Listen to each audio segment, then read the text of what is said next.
ஒரு மகிழ்ச்சியான செய்தி. இதயம் நல்லெண்ணெயின் விலை லிட்டருக்கு ரூபாய் 105 குறைஞ்சிருக்கு.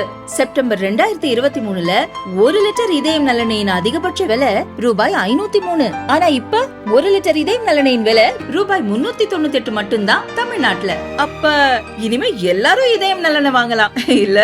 ஏசி வாங்கவா, ஃபேன் வாங்கவா, ஃப்ரிட்ஜ் வாங்கவா, நம்பி வாங்கவா. ஸ்ரீ மீனாட்சி ஃபேன் ஹவுஸ், மதுரை மற்றும் தென் தமிழகம் எங்கும்.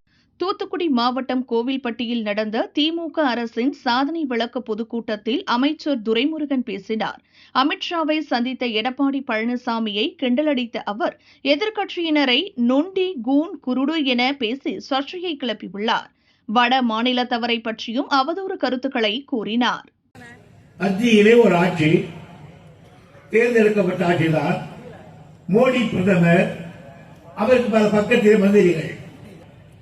ஒவ்வொரு மாநிலமாக அவர்களுக்கு அடிமையாக இருக்க வேண்டும். அவர்களுக்கு சலாம் சொல்லுகிறவன் அவன் அங்கே முதலமைச்சராக இருக்க வேண்டும். சொல்லாதவனை தூக்கி எறிய வேண்டும் என்பதற்காக செய்கிறார்கள். எதற்காக? இந்த நாட்டில் 2 கலாச்சாரங்கள் இருக்கிறது. ஒன்று வடநாட்டில் இருக்கிற கலாச்சாரம், அது நமக்கு ரொம்ப அசிங்கமான ஒன்று. ஆனால் நாம் எப்படிப்பட்டவர்கள்? பண்பாடு மிக்கவர்கள். ஆனால் அந்த பாராளுமன்றத்திலே ஒரு மந்திரி சொல்லுகிறார், நம்மை பார்த்து அசிங்கப்பட்டவர்கள், நாகரிகமற்றவர்கள் என்று சொன்னார். நாங்கள் நீண்ட நெடுங்காலத்துக்கு முன்னால் நாகரிகம் படைத்தவர்கள். எங்களுக்கு நாகரிகம் தெரியும். அண்ணன் யார், தம்பி யார், அக்கா யார், அண்ணி யார் என்று. கொழுந்தனாக இருக்கிறவன் அண்ணியினுடைய முகத்தை கூட பார்க்க மாட்டான். தலைவரே அண்ணி கோயில் சோறு போட்டிருப்பான். இது எங்கள் பண்பாடு. ஆனால் உங்கள் பண்பாடு என்ன? ஒருத்தையே 5 பேரை கல்யாணம் பண்ணிக்குவான், ஒருத்தன் உள்ள போயிடுவோம், 4 பேர் வெளியே இருப்பான். இன்னுமாடா பண்றான்னு கேட்பான். நமக்கு எவ்வளவு சான்ஸ் கேட்பான். இது அராஜகம். உங்களுக்கா எங்களுக்கா? எங்களை பார்த்தா நாகரிகம் மற்றவர்கள் சொல்லுகிறீர்கள். வேற ஒண்ணும் வேணாம். நீங்க குளிக்கிறீங்களா? எவரால் குளிக்கிறோம்னா நாட்டை கை சொல்ல. ஆனா தமிழன் ஒரு வேளைக்கு 2 வேளை குளிப்பான். அந்த காலத்தில் சிபிஎஸ்சி ஒரு கல்லு சொன்னார். ஒரு மாட்டுக்கு வியாதி வந்து பயங்கரமான நாத்து எடுத்துருச்சு. நாத்தம்னா அப்படி நாத்தம் அல்ல, 3/4 மைல் தவிர நாத்தம் வருது. அது ஒரு இடத்துல கட்டிட்டு, அதுல இருந்து 5000 ரூபாய் கட்டிட்டு சொன்னா தைரியமா இருக்கிற போய் அந்த மாட்டுக்கு எடுத்துக்கிற பணத்தை அறுத்துக்கலாம் சொன்னான். நம்மால் ஒருத்தன் போனான் பக்கம். அவன் அந்த வரப்பு கிட்ட போக முடியல, திரும்பி வந்துட்டான்.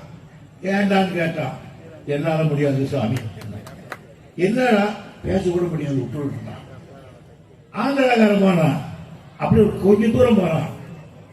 நான் கூத்து படி அப்படின்னு அவன் ஒதுக்கி போயிட்டான். இப்படி ஒவ்வொன்றா போயிட்டு இருந்தான். எல்லாரும் ஓடி வந்துட்டாங்க. வடநாட்டில இருந்து வந்திருந்தான். அப்போ அவன் வந்தான். நான் போய் அழுத்துக்கிட்டு வேணாம், அறுத்து பார்த்துருவான். இவன் கிட்ட போனான் மாட்டுக்கிட்ட. அது அறுத்துக்கிட்டு ஓடிச்சு. ஏன்னா இவன் அது அப்பேற்பட்ட ஒரு கேவலமான பிறவிகள் நீங்க பாராளுமன்றத்தில் நின்று தமிழன் நாகரிகமற்றவர். நாகரிகம் என்றால் என்ன என்றால் தெரியுமா? அண்ணா, கலைஞர் 2 பேரையும் ஊற வச்சு அரைச்சி ஒரு உருவம் பண்ணால் அதுதான் மு.க. ஸ்டாலின். அவர் சின்ன பையன் சொல்லக்கூடாது. கரிகால பெருவளத்தானே அப்படித்தான் சின்ன பையன் சொல்கிறார்கள். 7 பேர் வெற்றி கொண்டார். பார்க்கிறீர்களே, பாராளுமன்றத்தில் வெற்றி, சட்டமன்றத்தில் வெற்றி, எல்லா இடங்களிலும் வெற்றி, இடைத்தேர்தல் வெற்றி. என்ன தைரியம் இருந்தால் சொல்லுவார். நான் இன்னைக்கு சொல்லிட்டு போறேன், 234 சட்டமன்ற உறுப்பினர்கள் 200 நாம இது இருக்கிறார். 200 கண்டிப்பா கட்டி காட்டுவார். ஆகியனால சின்ன பையன் இப்படியாவது ஏமாற்றி விடலாம் என்று வடநாட்டினுடைய கலாச்சாரத்தை அதுக்கு என்ன செய்வது? முதலிலே மொழியை அழிப்பது. மொழி அழிந்தால் இனம் அழியும். ஆகையினால் தமிழுக்கு மாற்றுவதற்காக இந்தியை திணிக்க பார்க்கிறார்கள். முதலிலே இந்தி காட்டி அழிப்பது, இரண்டாவது வைரமூர்த்தி அழிப்பது, மூன்றாவது நம்ம ஊர்ல சொல்லுவாங்க 2 நாளைக்கு பட்டி போடு சாதாரண எங்களுக்கு கொடுக்க வேண்டிய பணத்தை கொடுக்கல, ஆக கொடுக்க மாட்டேன்ற. கல்விக்கு கொடுக்கிற பணம் கொடுக்கல, 100 நாள் வேலை வாய்ப்பு கொடுக்கிற பணம் கொடுக்கல, மற்ற திட்டங்களுக்கு கொடுக்கிற பணம் கொடுக்கல. ஆனால் இவ்வளவு பணத்தை கொடுக்கலன்னா என்ன செய்வான் ஸ்டாலின்? ஐயோ எங்களை அப்படி பண்ணிட்டீங்களே, அரசாங்கம் திண்டாடுகிறது என்று சொல்லுவார் என்று நீங்கள் எதிர்பார்க்கிறீர்கள். அப்படித்தானே?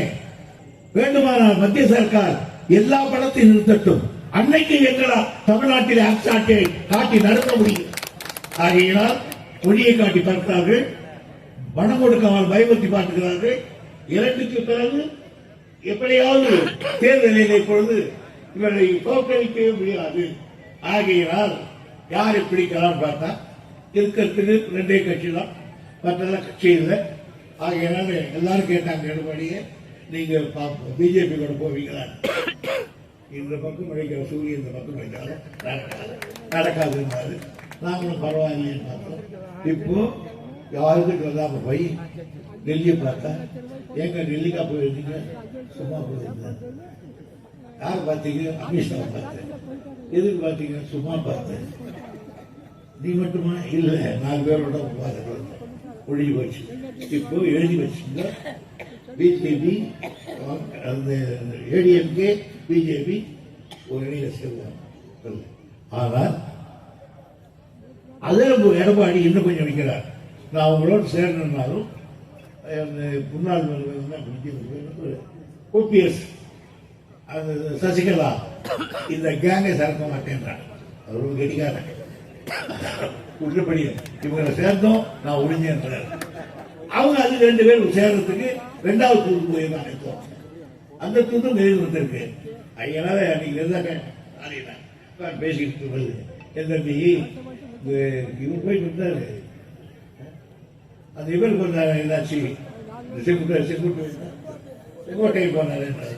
அப்பதான் என்கிட்ட சொன்னாரு, அவர் அதுக்கு போல இவர் வாழ்ந்தாரே சொன்னாரு. அவர் போது சசிகலா யூனிவர்சிட்டி போயிருக்காரு, ஒவ்வொரு அழைத்தார். ஆக இனி இவங்களை பிடிச்சி நொண்டி குண்டி குழு குழு இதுகளை சேர்த்து எங்களை எதிர்க்க பார்க்கிறீங்க. ஆனா அவற்றையெல்லாம் நாங்கள் சமாளிக்கிறதுக்கு தயாராக இருக்கிறவங்க.